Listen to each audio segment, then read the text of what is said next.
Okay, in our last topic we took a look at the difference between electric potential and electric potential energy. And we also said that electric potential, or sometimes called electric potential difference, is really the same thing as voltage. So we're going to take another look at that in this session, and we're also going to take a look at what current involves. Now on the course outline for these review topics, it is also mentioned that resistance is going to be covered in this topic as well. But we're going to bump that ahead to the next topic because resistance is covered in the next topic as well, because I didn't want to make this one quite so long, trying to keep the times down so we can do it in small chunks. So electric current and electric voltage. Let's take a look at what those two terms mean in circuits. So current, first of all, and a really good analogy for electric current would be water flowing through a pipe. Okay? Pipe carry water, and they carry water from one place to another, and what they're really carrying is water molecules. And the water is getting pushed by the water behind it. So electrons behave in a very similar way. Okay? Electric current involves electrons repelling each other and pushing each other through a conductor, through a piece of wire. So very, very similar. If we wanted to measure the current, we could measure it as, like a lot of times, it's gallons per minute or liters per second, those types of things. That's how they measure the flow. So for current, because we're talking about the flow of electrons, we're going to talk about current per second, or coulombs per second. All right? So for that reason, we can actually say that current is charge per unit of time. It's a rate of flow of charge. So I equals current, Q equals charge, T equals time. And current flow, we measure current in a unit called an ampere, or an amp for short. And an amp of current means that 1 coulomb of charge flows past a given point in that circuit in 1 second. That's what we call 1 amp. That's the definition. And the ampere, by the way, that unit is named in honor of André Marie Ampere, okay, a physicist who did do a number of, or a lot of work in the field of electricity. Okay, now, nice to remember that, because you never know when something like that could show up as a multiple choice question.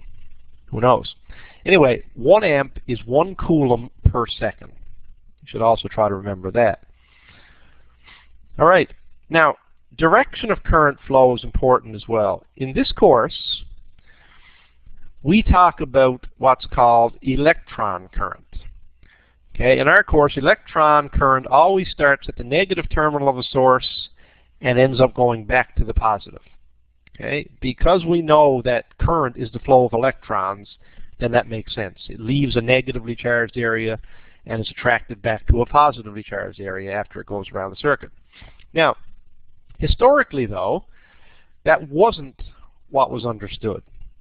Initially, current was thought to be the flow of positive charges. So in other words, current was thought to move from the positive terminal to the negative terminal. We call that conventional current. And there are times when it's advantageous to use conventional current.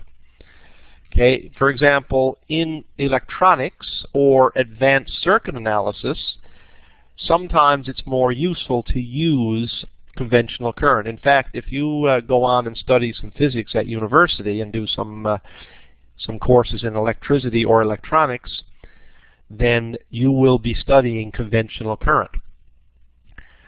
But in this course, we just look at electron current. So to keep track of electron current flow, all we've got to remember is it flows from the negative to the positive. And sometimes you'll see color coding in this. In fact, if you've ever looked at a car battery, the terminals are actually labeled in 2 different colors, black and red. The black is the negative terminal. The red is the positive terminal. Sometimes they call the black the ground. But anyway, black represents negative, red represents positive, and we always think of current as flowing from the black, which is the negative, towards the red, which is the positive. Okay? So that's just a little quick thing on direction of current flow. Now, current is measured using a device called an ammeter. Not an amp meter, an ammeter. No P in it at all. It's an ammeter. It's used to measure current flow. And in order to do that, the ammeter has to let every bit of current in that circuit pass through it. It has to let every bit of current pass through. Otherwise, it wouldn't know how much current is in the circuit. So that means that a circuit, or an ammeter, has to be wired into the circuit in series. That's important. That's important. And it also means that the ammeter must be a very, very good conductor, because we don't want the process of putting the ammeter into the circuit to affect the current in the circuit. So that tells us that the ammeter must have a very, very low resistance to the flow of electrons. Because if it doesn't, it's going to change the current in the circuit. And we don't want that. We don't want that. Now, obviously, it's not going to have absolutely no resistance at all, so it is going to affect a tiny bit. But we want that change to be so slight that it's not going to affect the overall current in the circuit at all. So we always wire an ammeter in series. Keep that in mind, because that's going to come up now in just a minute. The other side of that is voltage, and we've already talked a little bit about voltage. We have already learned that voltage is another name for potential difference or electric potential. The units are volts, and that unit is named after a guy by the name of Alessandro Volta.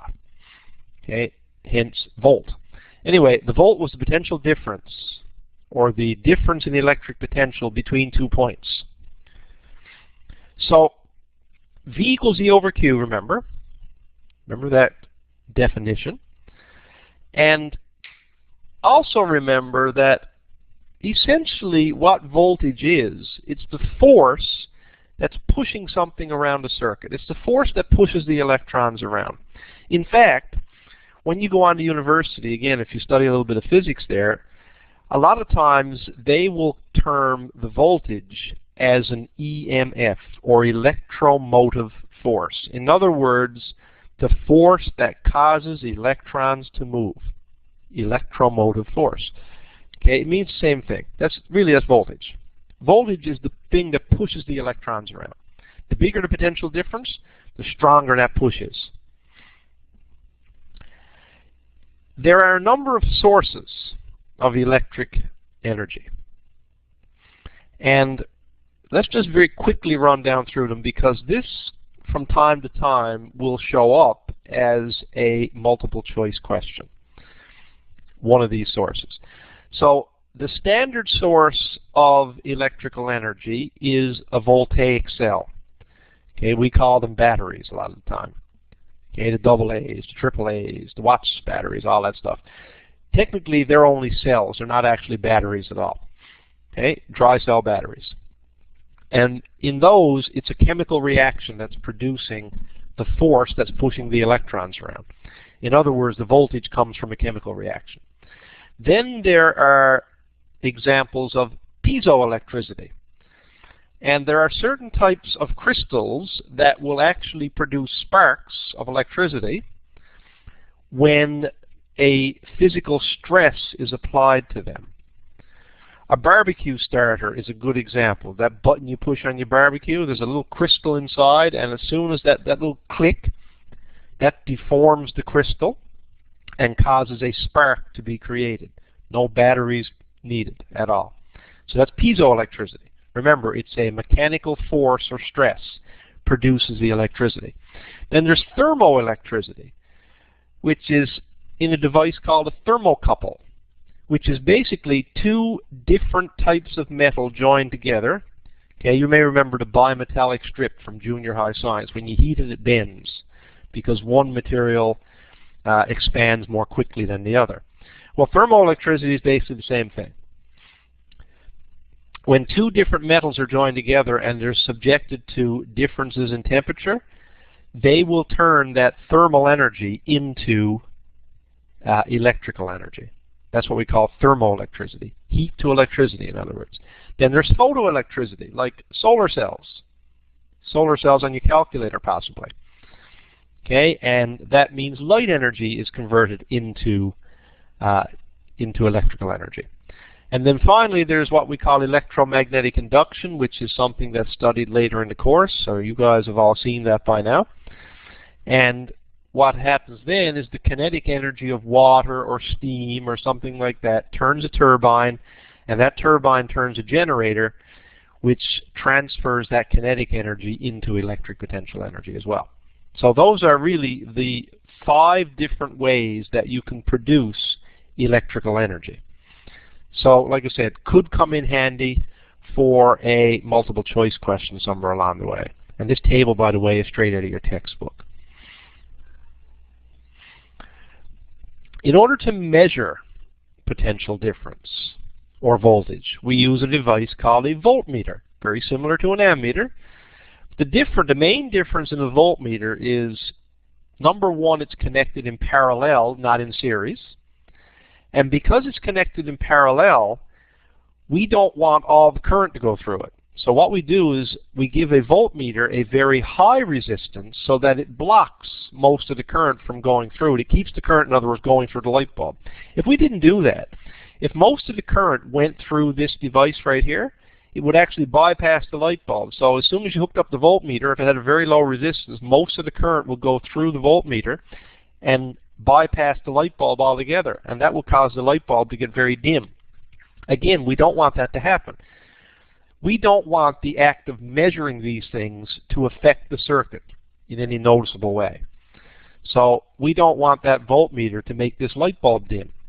So what we do is we give the voltmeter a very high resistance so that hardly any current goes through that voltmeter, very little. But we can still measure the potential across here. Okay, so while the circuit has to be broken to put an ammeter in, we don't have to break the circuit to put a voltmeter in. It's very easy to measure the voltage. You don't have to separate anything in the circuit. You just put it on opposite sides of the element that you want to measure the voltage across. So, in other words, if you want to measure current and voltage, here's how they're hooked up. Ammeter in series, voltmeter in parallel. And parallel means it's on its own separate path, whereas in series means it's within the path of the circuit. We actually break the circuit and put it in. Okay? That's how it's measured. Now, you heard me mention a few minutes ago the difference between a battery and a cell. Well, typically, we call those like AAAs and AA's and those things, we call them batteries. But, technically speaking, strictly, they're not batteries at all. They're actually cells. Okay? Basically what a cell is there's one positive area and there's one negative area. And in our typical dry cell, the center is the positive area and the outer casing is the negative area. Okay, and if you look closely at what you call a AA battery, you'll notice that the top is usually positive, the bottom is usually negative. The top, where the bump is, that's the end of the rod, which is the positive terminal. And then the case itself, which is connected to the bottom of the battery, that represents the negative terminal. So we call that a dry cell. And we use the word dry because if you actually cut open one of those batteries, there's no liquid in it. It's more of a paste, almost the consistency of toothpaste. And that's the chemical paste where the reaction occurs that produces the force to move the electrons around. There's also something called a wet cell, which is what you find in a car battery. Okay, there's actually liquid acid in those batteries. Okay, that would be a wet cell. Anyway, we can connect cells together to make a battery. Now, most cells typically have a voltage of somewhere around 1.5 volts. We can't get much more than that. So your 9 volt, right, the 9 volt batteries that you buy, they really are batteries. There's more than one cell inside those. And you can change the voltage by putting cells together. Because when we add cells together in series, in other words, in a line, then the voltage adds up. So if you've got a device typically that takes 2 batteries, or 2 cells we should say, like a remote control, it only takes 2 of these, the voltage that device probably needs is 3 volts. Because when you connect them in series like that, they add up. But if you connect them in parallel, they don't add up. That's the difference. So typically it's like this. Cells connected in series, so here's one cell. One cell is represented in a circuit in a schematic diagram by a short line and a long line. And the short line, by the way, always represents the negative terminal. And if we connect 2 together in a row, they add up to 3 volts. We connect 3 of those together in a row, they add up to 4.5 volts. And that's typically the way it works. Now if we connect them in parallel instead, side by side, they don't add up. It stays 1.5 volts. Right? Here we got 4 of them connected side by side, but it's still 1.5 volts. So you might be thinking, well, if it doesn't add up, what's the point in doing it? Like, if you're not going to get more voltage, why do it? Well, the reason you do that is because if there's 2 batteries providing that 1.5 volts, or 4 batteries providing that 1.5 volts, as you might imagine, each of those cells, I should say, not batteries, each of those cells is doing less work to push the electrons around, because you only need so much force. So now that means the cells do not have to work as hard. In other words, they'll last longer. They'll last twice as long, 4 times as long, depending on the number of them. Okay, so that's the advantage of putting them together in parallel. You make them last longer. But in series, obviously, the advantage is you get more voltage. You get a bigger push, and sometimes in certain circuits you might need that. Now, how are current and voltage related to energy? Well, let's look at a couple of formulas that we've already done. We've already said that I equals Q over T, and if I cross multiply, I can rewrite that as Q equals IT. We already know that V equals E over Q, so I can cross multiply and rearrange that one as E equals V times Q. And then if I substitute this, Q equals IT, for this Q, then I get E equals VIT. EVIT. That formula also not given, but it may come in handy. And we're going to see a couple of questions now when I go through some examples that do use that exact equation right there. So another one that will come in handy to remember. But, like I said, you can get it from these 2 relationships right here. Anyway, that expression tells us that really the energy in a circuit depends on 3 things. The voltage, or electric potential, depends on the amount of current flowing through, and it also depends on how much time passes. Okay, all those things are important. Let's look at some examples. Okay, the first couple there are pretty straightforward. The instrument used to measure electric current. Well, the instrument used to measure current, remember, is an ammeter. The instrument used to measure voltage will be a voltmeter. Okay, a galvanometer, technically that's also used to measure current, but it's very, very, very small currents. So that's actually not a real good question, because you could argue that galvanometer also measures electric current. But anyway, which type of energy is converted to electrical energy using a piezoelectric device? Piezoelectric, remember that's one of the 5 that we looked at? And the piezoelectric, that's the one with the crystal in it, that whenever it's subjected to a mechanical stress, it produces a spark of electricity, produces electrons. And that would be then mechanical. The chemical, that's in the voltaic cell. The light, that's photoelectric cells. The thermal, that's thermoelectricity, or a thermocouple, right? So those things do come up from time to time, so try to remember which is which. Now let's look at the last one here. It says a circuit element can withstand a maximum current of 15 amps. So if 15 amps of current passes through it, how many electrons can pass through each second? Well, remember this formula, I equals Q over T. So the first thing we're going to do is we're going to find the charge. So Q equals I times T. We just cross multiply. So I've got 15 amps in 1 second. So that means 15 coulombs of charge. But that doesn't tell me how many electrons until I do this. Remember that Q equals N times E. Right? If we know the number of electrons, all we do is multiply by the charge on an electron, and we got the total charge. But I want to know the number of electrons, so all I do is I rearrange this to be Q over E, which means 15 divided by 1.6 times 10 to the negative 19. That's the charge on one electron. And you do that calculation, you will get 9.375 times 10 to the 19, which rounds off to 9.4 times 10 to the negative 19. Just doing that calculation right there. Okay, so a couple of steps to that one, but nothing there that's overly complicated. Let's try the next one. This one talks about energy, and that's the one where we combine those two equations together, remember? E VIT, E equals VIT. So the voltage here is 6.0, the current here is 2.0, and the time is 1 minute, but you got to be careful. If I put in 1, 6 times 2 times 1 would be 12, but that would be the wrong answer. And the reason is 1 minute is 60 seconds. Your time should always be in seconds. Okay, so that's actually the right answer, and that would give us this number. Okay, this one right here, if you use 1.0 minutes, that's what you would get. But that would be wrong because 1.0 minutes would not give you joules. Okay, we need seconds to get joules. So you really got to be careful.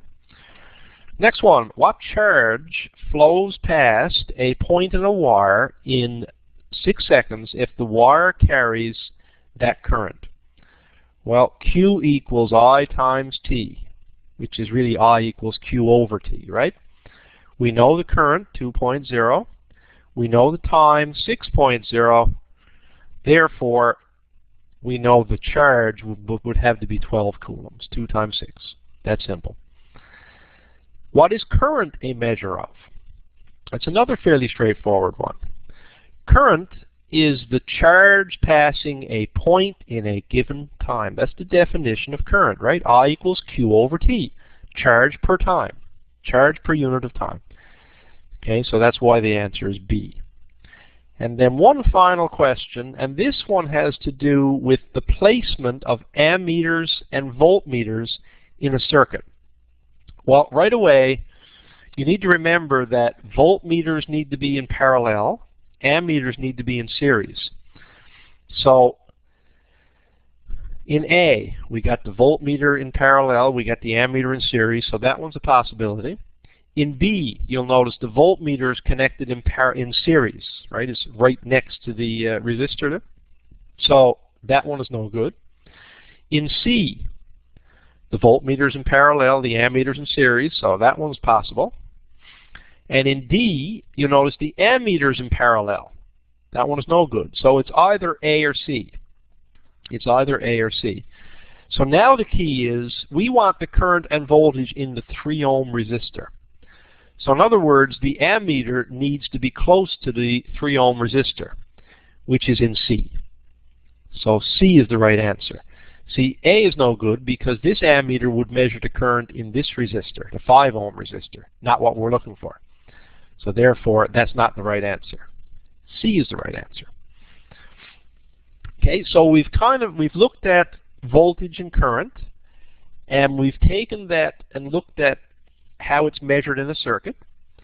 So what we're going to do in our next class, our next recording, our next topic, whatever you want to call it, is we're going to take a look at the idea of resistance in a circuit and how resistance is related to voltage and current.